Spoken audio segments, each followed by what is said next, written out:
بچوں کے بارے میں عموماً شکایت ہوتی ہے بھوک نہیں لگتی، ناشتہ کر کے مدرسے یا سکول نہیں جاتا،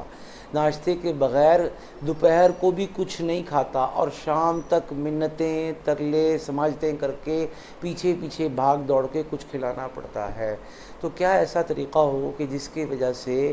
بھوک بھی اچھی لگے، صحت بھی اچھی بنے، سوکھا پن بھی ختم ہو، ضدی پن اور چڑچڑا پن کا بھی خاتمہ ہو، اور بچہ کسی کھاتے پیتے گھر کا لگے؟ اس کے لیے بہت آسان طریقہ ہے۔ آپ ان کے چاکلیٹس کو، چپس کو، بازار کی چیزوں کو، گولیوں ٹافیوں کو اور بسکٹس کو بند کر دیں، اور اس بند کرنے کے ساتھ ساتھ آپ ان کو موبائل میں، لیپ ٹاپ میں اور مختلف اس طرح کی ڈیوائسز سے جان چھڑوا دیں،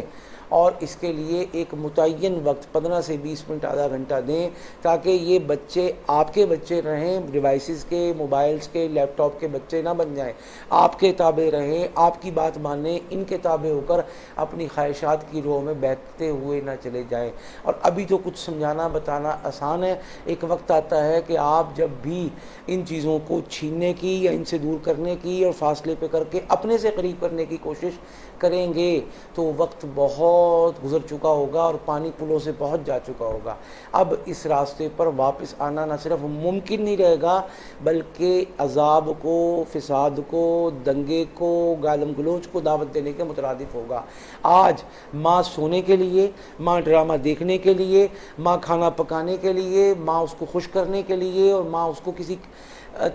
بھی طریقے سے توجہ ہٹانے کے لیے موبائل دیتی ہے، کل وہ ماں باپ کو بالکل ہرگز 1 منٹ کا ٹائم بھی دینے کے لیے تیار نہیں ہوگا۔ لہٰذا اس کا اہتمام کریں، اور اہتمام کے ساتھ ساتھ آپ کو عمل بتا رہا ہوں۔ 141 مرتبہ اول آخر ایک مرتبہ درود پاک صلی اللہ علیہ وسلم یا رحیمو پڑھیں، یا رحیمو، یا رحیمو، یا رحیمو، اس طرح 141 مرتبہ پڑھ کے کسی بھی کھانے پینے کی چیز پر، میٹھی چیز پر دم کر کے 1 چمچ کھاتا ہے وہ کھلا دیں، 2 کھاتا ہے وہ کھلا دیں، 3 کھاتا ہے وہ کھلا دیں، کھانے سے آدھا گھنٹہ پہلے۔ انشاءاللہ 11 دن یا 21 دن اور میکسیمم درینہ مسائل میں 41 دن انشاءاللہ بھوک لگنے لگے گی، صحت آنے لگے گی، اور وہ بڑے یا بوڑھے جو بیماری کے بعد، کسی مرض سے شفا یابی کے بعد کمزور ہو گئے ہیں، بھوک نہیں لگتی ہے، معدے نے کام کرنا چھوڑ دیا ہے، بعض لوگ کہتے ہیں معدہ بند ہو گیا ہے، تو ایسے لوگوں کو بھی انشاءاللہ یہ اللہ کا اسم پاک شفا بخشنے میں